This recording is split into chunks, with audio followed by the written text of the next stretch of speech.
Hello, and welcome to FTT Chats, where we sit down with some of the great and the good of fintech for a bit of a chat. I'm Liz Lumley, and today I'm speaking to Lou Smith of Lloyd's Market. How are you?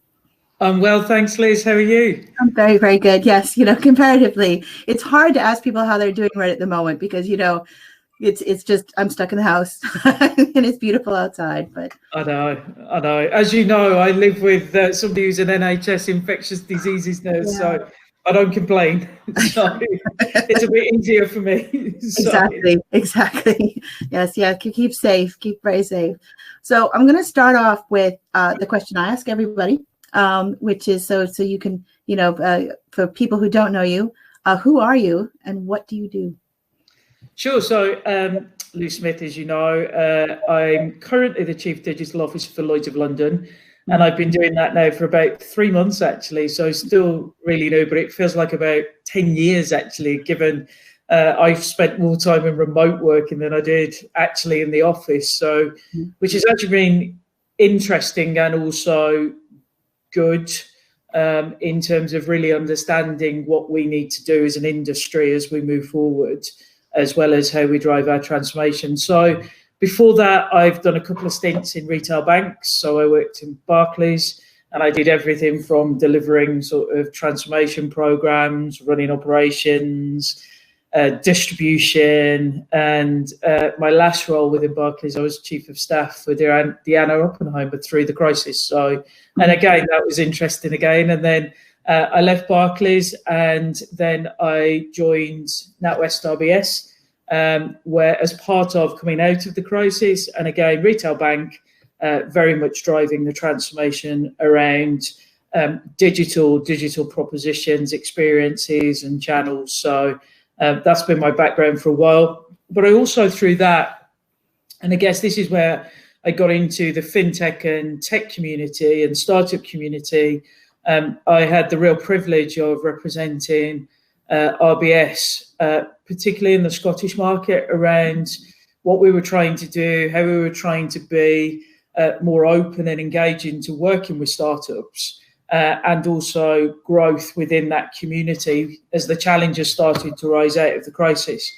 And I think that for me is where, and it sounds really obvious, but I think that's where you really start to understand the power of collaboration rather than trying to do everything yourself. So I then had the privilege of working with the Scottish Financial Enterprise, where we launched FinTech Scotland, which Stephen Ingledew now drives and has more energy than anybody I've ever seen. But also I work with the Treasury around that community about how do we support it, how do we mentor, how do we help, how do we get more stories of collaboration through it, but also skills and talent through that. So very much within that space for the last sort of 15, 20 years. So a lot older than I look, I think. I might look that old, I don't know. We're all just new. We're all just new to this industry. Exactly. I'm glad you mentioned Deanna. She's a lovely person. She's awesome. What a leader. I mean, for me in that part of my career to have somebody like that around you as a leader. Yeah. And, for me, it's where and I'm sure we're going to get onto some of it, what the challenges are. They're all leadership challenges. So it was great grounding for me. Awesome. I'm gonna skip ahead. I'm gonna kind of transpose one of the questions I'm going to next. Sure. Just because you mentioned, see, the Lloyd's market, Lloyd's of London, it's like the granddaddy of the insurance industry. There's been a lot in the press about their efforts to modernize every aspect of their business. So you're coming in, CDO. I really kind of want to know what was the first thing you did on day one? Well, you know me, Liz, so you're probably thinking, that? So, do you know what? This was such an easy decision to make in terms of when I took the really difficult decision to leave RBS. And, RBS is a tricky, it's such a great place. It's hard to leave. But actually, for me, this was such a unique opportunity. And it is also iconic within the London skyline as well as the actual insurance market. But there were so many things. I mean, firstly, the actual process of talking to Lloyds, it was engaging, it was supportive. and I had the real privilege of meeting Jen Rigby, who is the exec sponsor for Future at Lloyds, Paul Alcock, who is really driving forward, probably one of the best HR business partners I've come across, actually, that real focus on what we're trying to build, and also John Neal, the CEO. So it was a great experience going into Lloyds, and you couple that with an organisation who's been brave to actually publicly declare its transformation with the blueprint and the future at Lloyds. And you kind of go, this is a really unique opportunity to bring, hopefully some skills that I have as another part of FS, but also to work with some great people and learn some stuff. And it's one of those places, as I said, I've only been there 3 months, but it really gets you. It forms this loyalty. So it's an interesting one. And again, so go on, Liz. No. I mean, there's almost like a romance with the Lloyd's market. It is. So it is like, it's very interesting to see how public they're being with a lot of their efforts to modernize. It seems like such a privilege to be able to be inside that and watch it happen. And also, I think, they've also been very public about previous attempts and what they've learned. And actually, no organisation or industry hasn't had attempts at big transformations and, where we've learned stuff and we have to apply stuff, or they haven't gone quite as well as we expected to be. It happens everywhere. But Lloyds has been very public about that. And, it was one of those things that just came together. And I never really thought that when people used to say, oh, you just know, and you just know when it's right. And I was like, well, okay. But this and the loyalty and the passion of the people and people like Jen and the team, it's a real privilege, actually, as I've said to many people. And we're at the start of something I think that's pretty unique. And when you look back, there's been 3 or 4 major events in Lloyd's history. And nobody had want the COVID intervention at all. It's an horrific intervention. But I think this is one of those times for Lloyds where the whole industry will change as a result. And I think that will be a good thing for customers, actually, as well. It's like the Titanic, speaking of the Titanic. That was involved, wasn't it?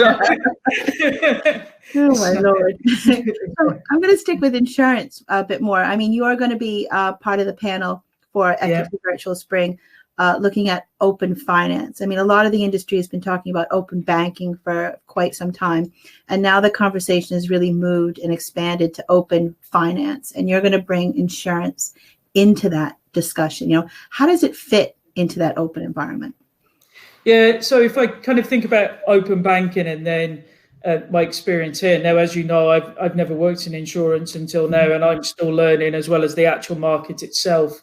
But I think in terms of when I think about open banking in a retail bank context, we all started to think about how do we just aggregate data and give, more of that into the hands of customers, show you the relationship that you have in a single place with customers. And there was some great stuff, and people called that aggregation or whatever you want to call it, but it was essentially your relationships in one place. There were some really smart people, though, on the other side who were actually looking at this data. And I remember the stuff at Edinburgh Uni and the work that those guys were doing around the Open Banking Centre of Excellence.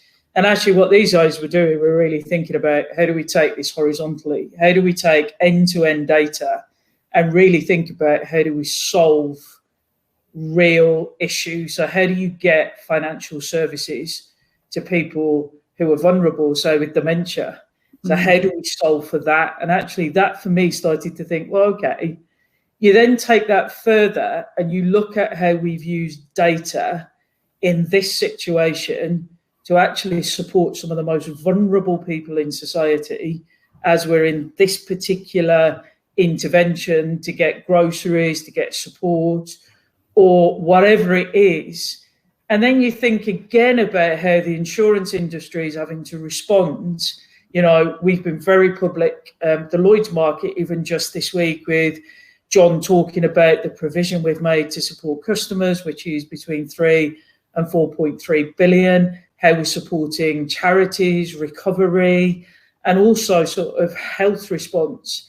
And you kind of think there's a real opportunity for how you take that broader set and think about, how do we improve, certainty for customers within this market, traceability and transparency. How do we actually get more certainty into that, which comes back to trust? So I think there's a real opportunity within the insurance market for not just opening up platforms, sharing data and collaborating, but how do we get that transparency and traceability through the markets and through those ecosystems? But we're very much, I know there are, and I'm sure people listening to that will say, but there's examples of it today, and there's startups in that, there's always ones that we reference, but they've been around for a while now. But I think we're at the start of what could be a massive opportunity for the insurance sector to really work collaboratively to drive better answers for our customers. Because, we've had some of these conversations before with other things that have happened. And how do you use data, the rear view, the forward view? And some parts of the market do it really well. The US have been using secondary and tertiary data in a much more intelligent way for a while. And I think there's a real opportunity for us now to get hold of that. So I think we're at the start of it, whilst there's some good examples. But I think if we take that broader view, as some of those other pieces have, I think we have a real opportunity to change this industry in a really positive way. So I wanted to broaden the conversation a little bit about sort of, innovation in insurance. I mean, my limited knowledge of insurance, I kind of see that industry as being very paper-based as opposed to banking. So it's, in my mind, I'm thinking, is innovation almost easier in insurance because it's like a greenfield site, where in banking it's much more complicated and there's different levels of innovation? Are there any sort of unique challenges or benefits around, digital and innovations that is specific to insurance? I think there is, and I don't know what they all are yet, but just from my couple of months here, I mean, if I look at the innovation and product labs that we have, they're very market facing actually. So they're not these internal innovation labs where you do stuff and you support and you grow the cohorts from sort of very early stage upwards. The kind of ones I'm seeing are ones that are much more outward facing. And actually, how do you create those partnerships and engagement? So we have innovation labs, which we're on about cohort 4 or 5 now, actually 5, because the 5th cohort is very much looking at actually, is there an opportunity to do stuff around the COVID situation? So this particular intervention. And I think that one's quite interesting. So how do we accelerate some of the opportunity but recovery of this market through some of those startups? And if I think about, the last crisis, we had the challenges, particularly the financial services crisis, we had the challenges rise. I think we'll see that again through this. I think we'll see things that we haven't potentially thought of. So I'm seeing tons of innovation, particularly around product and data and automation. So how do we get not just better traceability as you provision insurance services, but also how you use data to increase security, increase or provide better certainty for customers, so support risk. So I've seen a lot of insurance startups within that, particularly around product and data. And we are using those labs at the moment very much, and sort of attraction from cohorts to come in who are trying to improve or solve for pandemics or this type of thing that, won't probably be a one-off event, unfortunately. So I think insurance is one of those things that we're now starting to see much more happening, and it happening quite quickly. Whereas I think there's been stuff happen, but not necessarily always talked about. I think insurance, asset management, there's going to be a lot happening in that space as we come out of this. And I think that's got to be a good thing. And if anybody does have stuff that they know or are aware, we've been very public about engaging with us, getting in touch with us on Twitter or LinkedIn or whatever with the Lloyds Labs, then please do, because we are actively looking to work with and support anything in that space at the moment. Excellent. Really good. So we're gonna end our conversation, sadly. I just wanted, I mean, it was interesting. You've been there 3 months. You almost joined right at the start of the global pandemic. How has that been coping? I mean, like working with teams and, you know, how's that been working for you, dealing with what everyone else is dealing with Sure. COVID? And I think it's an interesting one, isn't it? Because I think there's two answers to that. There's personally how you feel. Mm-hmm. And I don't know about you, but like, you know, you get good and bad days, whatever happens, but they're far more magnified, aren't they, during this? I think whereas your curve's a little bit flatter during the day, you know, it either is a good day or it's not a good day. I think you feel that emotion sort of like from hour to hour or even minute to minute some days. Mm-hmm. So I think, you know, I think everybody's feeling that, and it's all right to talk about that. Yeah. I think it's certainly humanized people. We used to get worried about the dog barking or the cats jumping on your keyboard or the kids interrupting, and now it's like, yeah, just happens. Yeah. And I think that's made us more human. And actually, I hope we keep that. I don't know about you, but I'm speaking more and engaging more and connecting more with people than I ever have. Yeah.